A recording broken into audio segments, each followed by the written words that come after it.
Alors chez l'homme, dès la puberté, la production de spermatozoïdes est continue et ce pendant toute la vie. Eh bien, on va voir dans cette nouvelle vidéo quels sont les processus de régulation qui permettent une production continue de spermatozoïdes et ainsi d'assurer la fonction de reproduction chez l'homme. Petit rappel concernant la localisation de la production de ces spermatozoïdes, donc ils sont produits dans le testicule et plus particulièrement au niveau donc des tubes séminifères. Donc au niveau des tubes séminifères, il y a donc une production continue de spermatozoïdes dès la puberté. On voit très bien ici donc une portion de coupe séminifère sur ce schéma et des cellules ici qui se différencient pour donner des spermatozoïdes.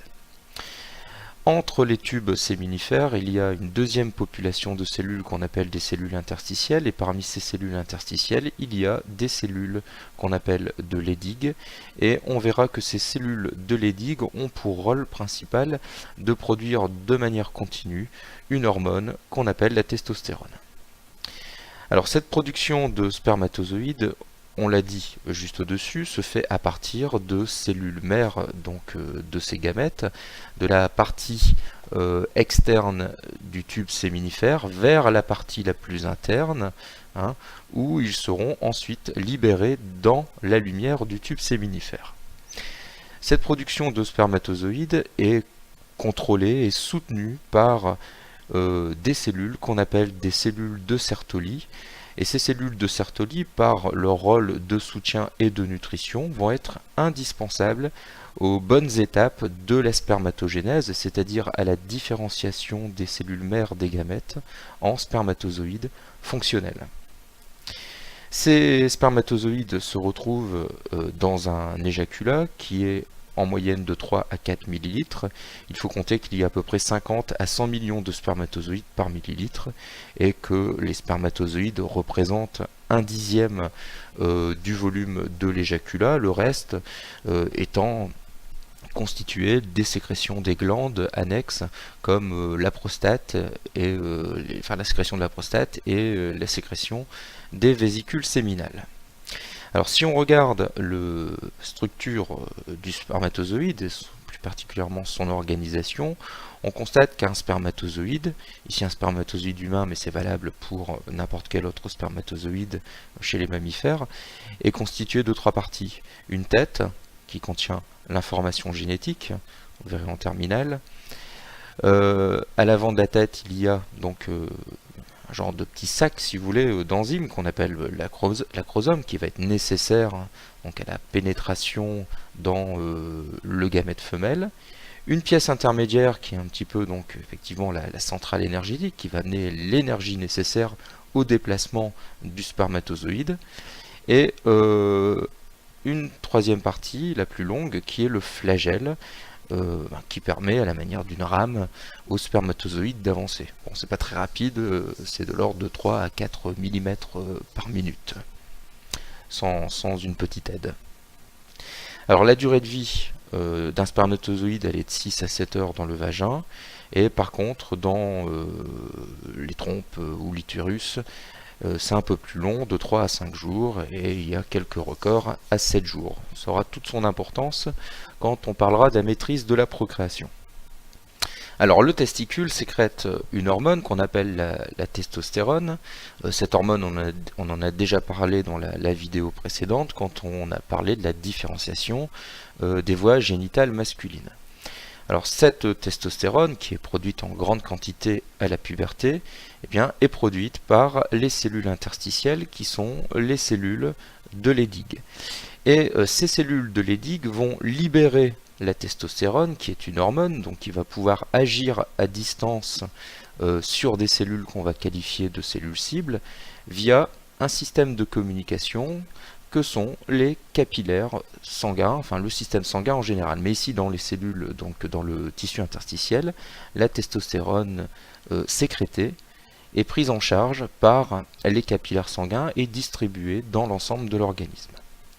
Alors si on analyse au cours du temps la sécrétion de testostérone, eh bien on constate que le taux de testostérone dans l'organisme est relativement constant. Il y a une sécrétion continue autour d'une moyenne. On remarque une petite pulsatilité, c'est-à-dire avec des maxima et des minima, mais globalement on tourne ici dans cet exemple autour de 5 nanogrammes par millilitre. Alors il faut savoir que cette hormone, la testostérone, doit être constamment sécrétée puisque elle est aussi constamment détruite par les cellules du foie et les cellules cibles. Alors quels sont les rôles de la testostérone? Une des cellules cibles de la testostérone sont les cellules de Sertoli de la paroi des tubes séminifères. Il existe au sein des cellules de Sertoli des récepteurs spécifiques à cette hormone, la testostérone. Et en s'y fixant, eh bien, la testostérone va stimuler l'activité des cellules de Sertoli et par là même entretenir et favoriser la spermatogénèse. La testostérone à d'autres cellules cibles dans l'organisme et ces autres cellules cibles vont permettre par exemple l'apparition des caractères sexuels secondaires à la puberté et leur maintien pendant toute la vie adulte. Alors comment la sécrétion de testostérone est-elle contrôlée et comment la spermatogénèse est-elle contrôlée, c'est-à-dire est-elle réalisée de manière continue? Alors le testicule, sans la présence d'autres organes, ne pourrait pas travailler, la production de spermatozoïdes ne pourrait pas se faire. Et justement, donc, il y a un organe qu'on appelle le complexe hypothalamo-hypophysaire qui travaille de concert avec le testicule. Alors ce complexe ou cet axe hypothalamo-hypophysaire est une petite partie que l'on trouve ici sous le cerveau. Alors regardons d'un peu plus près de quoi est composé ce complexe hypothalamo-hypophysaire, ça peut un peu faire peur, les mots dits comme ça. Alors il y a deux parties, il y a l'hypothalamus qui est une partie purement nerveuse, donc c'est une partie du cerveau composée de cellules nerveuses ou neurones, et ces neurones sont en communication via un réseau capillaire avec la deuxième partie de cet organe entre guillemets qu'on va appeler l'hypophyse, qui est elle-même richement vascularisée. Alors l'hypothalamus et l'hypophyse travaillent de concert et notamment les neurones de l'hypothalamus vont sécréter une hormone dans les capillaires sanguins qui partiront ensuite, qui se dirigeront, dont le flux se dirigera vers l'hypophyse. Alors, cette hormone fabriquée par donc les neurones de l'hypothalamus est ce qu'on appelle une gonadolibérine. Vous ne retenez que le nom de GnRH. Et comme s'il s'agit d'une hormone sécrétée par une cellule nerveuse, par un neurone, on va parler de neurohormone. Alors, quelle est l'action de la GnRH? Une fois qu'elle est sécrétée donc dans le réseau de capillaires et entraînée vers l'hypophyse, elle y trouve des cellules cibles qui sont les cellules de l'hypophyse antérieure et en réponse à cette GnRH, les cellules de l'hypophyse antérieure vont sécréter deux hormones, la FSH et la LH. Donc sécrétées, c'est-à-dire dans les capillaires sanguins, et entraînées dans tout l'organisme. Alors, LH et FSH sont appelés des gonadostimulines ou gonadolibérines. La LH va avoir comme cellule cible, on les retrouve, nos cellules de Leydig. Et en s'y fixant, la LH va favoriser la sécrétion de testostérone. Quant à la FSH, elle va trouver comme cellule cible les cellules de Sertoli. Et comme le faisait la testostérone, la FSH va stimuler l'activité, le métabolisme de ces cellules de Sertoli et ainsi favoriser la production et la nutrition des spermatozoïdes. Alors on comprend qu'il y a un contrôle par cet axe hypothalamo-hypophysaire sur la sécrétion de testostérone et la production de spermatozoïdes, mais on ne comprend toujours pas pour l'instant pourquoi la concentration de testostérone est relativement constante dans l'organisme et pourquoi la production de spermatozoïdes est elle-même aussi constante. Alors quand on fait une analyse des récepteurs que possèdent les cellules de l'hypothalamus et de l'hypophyse, on constate qu'ils possèdent également des récepteurs à la testostérone, ce qui veut dire que la testostérone va avoir une influence sur l'activité de l'axe hypothalamo-hypophysaire. C'est-à-dire que globalement, eh bien, il y avait un ordre qui descendait de l'axe hypothalamo-hypophysaire vers le testicule, mais en retour, le testicule, lui aussi, va donner certains ordres à l'axe hypothalamo-hypophysaire. Alors, justement, quel est le principe de cet ordre? C'est que, bien, la testostérone, en se fixant sur les neurones hypothalamiques et les cellules de l'hypophyse, eh bien, va diminuer la sécrétion de ces cellules. Diminuer la sécrétion de GnRH pour l'hypothalamus, et donc diminuer la sécrétion de FSH et LH au niveau de l'hypophyse. C'est ce qu'on va appeler un contrôle en retour, un rétrocontrôle, et il est ici, puisqu'il est modérateur, on va le qualifier de rétrocontrôle négatif.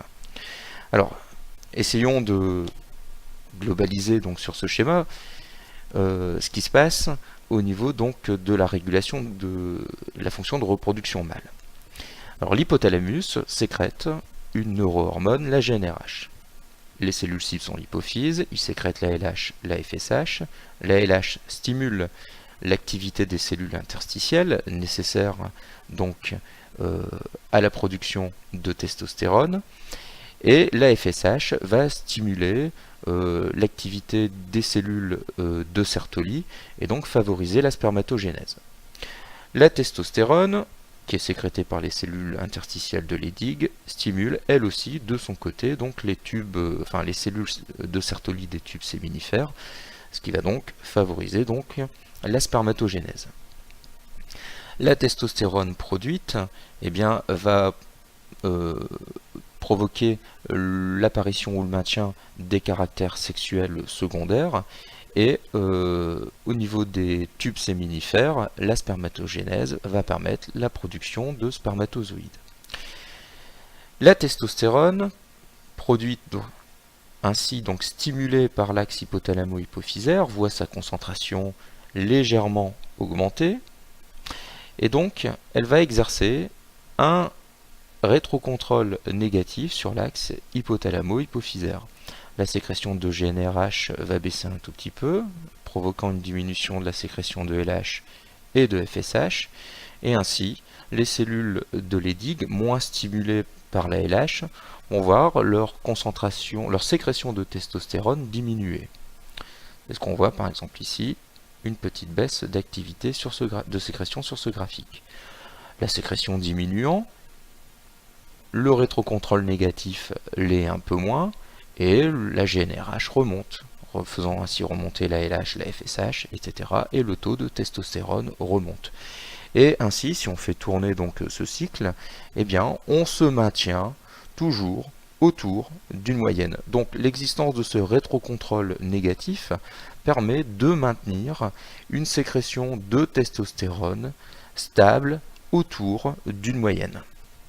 Et ainsi, avec une production de testostérone continue, on a une sécrétion de spermatozoïdes qui va être, une production de spermatozoïdes qui va être continue durant toute la vie de l'individu.